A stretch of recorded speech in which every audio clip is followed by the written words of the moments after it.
చెప్పండి అమ్మా, ఏ సమస్య కోసం వచ్చారు? జాబ్ కోసమే అనిత అమ్మాయి జాబ్ కోసం వచ్చాము.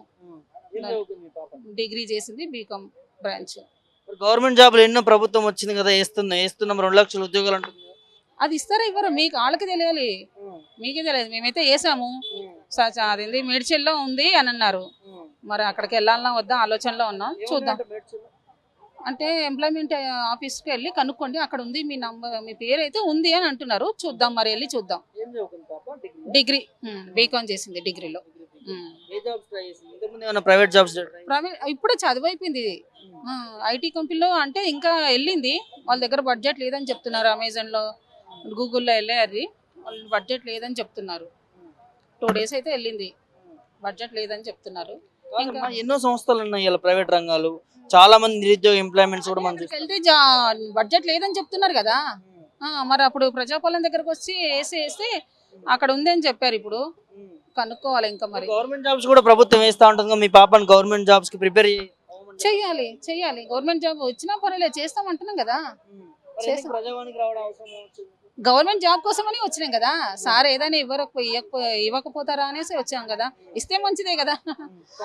లోపల ముఖ్యమంత్రి రేవంత్ రెడ్డి మేడ్చల్లో ఉంది, కనుక్కుందాం అనేసి మేము అనుకున్నాం. మేడ్చల్లో అదే ఎంప్లాయ్మెంట్ ఆఫీస్ లో ఉంది మీ పేరు అనేసి అన్నారు. ఒక 10 రోజులు 15 రోజులు అట్లా చూడండి అని అన్నారు. వెళ్ళి కనుక్కోండి అని అన్నారు. ఎందుకు వచ్చింది ప్రజావానికి రావాలని ఆలోచన? అంటే జనరల్ గా సార్ ఏమైనా జాబులు ఇస్తారా, అన్ని ఇస్తామని చెప్పేసే కదా మీరు అందరికీ హక్కు ఉంది అనేసి అన్నారు కదా. అట్లా అనేసి ఇక వచ్చినాం. మేమైతే యాక్చువల్గా కరెంట్ బిల్లు కోసం ఫ్రీ రావట్లేదు, అది దానికోసం వచ్చాం. అది అడిగాము, సరే అని అన్నారు. రావట్లేదు మాకు ఫ్రీ కరెంట్ గృహజ్యోతికి ఇక్కడ ఫ్రీ రావట్లేదు. 800 బిల్లు కట్టాము. అదో ఉంది కదా, స్లిప్పులు ఉన్నాయి. ఓన్ హౌస్, కాకపోతే చిన్న ఇల్లు అనుకో. 800. ప్రజాపాలన ఫామ్స్ లో అప్లై చేసుకోలేదా? చేసాము. అది కొంతమందికి వచ్చింది, కొంతమందికి రాలేదు అంటున్నారు. అదే కనుక్కుందామని వస్తే మండల ఆఫీస్కి వెళ్తే ఇక్కడ అంటారు, ఇక్కడ వెళ్తే అక్కడ అంటారు. అందుకనే వచ్చింది. అవును సార్, నేను ఊరికే అబద్ధం చెప్తానా? లేకపోతే ఇక్కడికి రావడానికి నాకు ఇంట్లో పని లేదా? అన్ని వదులుకొని మేము ఇక్కడికి వచ్చాం. సార్ లోపల సార్ ఎవరో ఉన్నారు, మీరు కట్టనక్కర్లేదమ్మా బిల్లు, 50 యూనిట్సే వస్తుంది, 75 యూనిట్స్ వస్తుంది సమ్మర్ లో, మీరు ఎందుకు కడుతున్నారు అంటే మరి మీరు కట్టమంటున్నారు, లేదంటే కట్ చేస్తారు కదా. మరి నా పేరు చెప్పు, నేను నంబర్ ఇస్తానంటే ఆ సార్ అసలు నంబర్ తీసుకోనిట్లేదు. ఇంకా వాళ్ళంతా సెక్యూరిటీ ఉంది కదా, ఇంకేం చేస్తాను సార్. ఫ్రీ కరెంట్ అన్నప్పుడు మీరు కరెంట్ ఎట్లా బిల్ ఎట్లా కడతారు? మరి ఫ్రీ బిల్ అన్నప్పుడు అది మీరు అందరికీ మెన్షన్ చేయాలా, ఇంటింటికి వచ్చి. లేదంటే ఎవరు కట్టొద్దు అసలు కరెంట్ బిల్ తీసుకోవద్దని మీ గవర్నమెంట్ వాళ్ళకి చెప్పుకోవాలా. మీరు 200 యూనిట్ దాటితే అని అంటే మాది 200 యూనిట్ దాటలేదు. 75, 50 అంత వాళ్ళకి కూడా మీకు 800 వేస్తున్నారు మీరు. మరి అప్పుడు కట్టకుంటే కట్ చేస్తామనంటే 800 అండి. ఇక చూడండి, మరి అదే కదా, లేని వాళ్ళ పరిస్థితి ఏంటి? కట్టాను నేను, మొన్న మంగళవారం రోజు కట్టాను. చూస్తామా అని అంటున్నారు సార్. లోపల అయితే మీరు కట్టనక్కర్లేదు అంటున్నారు. ఇప్పుడు నెక్స్ట్ మంత్ అయితే చూద్దాం. మున్సిపల్ ఓన్ మీటరే, ఓన్ హౌసే, ఓన్ మీటరే. అదే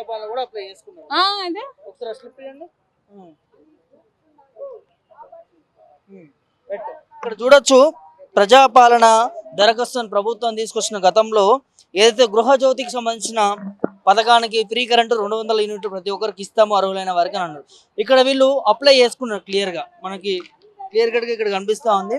ప్రజాపాలన అభయస్థం పాలన ఏవైతే ఉందో వాడికి ఇక్కడ అప్లై చేసుకోవడం జరిగింది. ఇక్కడ గృహజ్యోతికి సంబంధించిన దానికి కూడా వీళ్ళు మెన్షన్ చేయడం జరిగింది.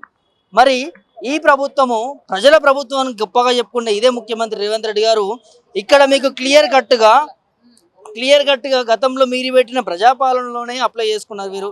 మరి ఇలా సామాన్య జనానికి ఇలా న్యాయం జరగట్లేదు. 200 యూనిట్లు ఫ్రీ అన్నారు. మరి అప్లై చేసుకున్న ఈ కాగితాలు మీరు సమాధానం చెప్పాలి. ఈ కాగితాలకి మీరు ఎందుకు పెట్టినారు? మరి ప్రజాపాలన కాగితాలు ఎందుకు అప్లై చేసుకోమన్నారు? మరి అప్లై చేసుకున్నా కూడా మరి ఫ్రీ కరెంట్ రాని నేపథ్యం కనిపిస్తూ ఉంది.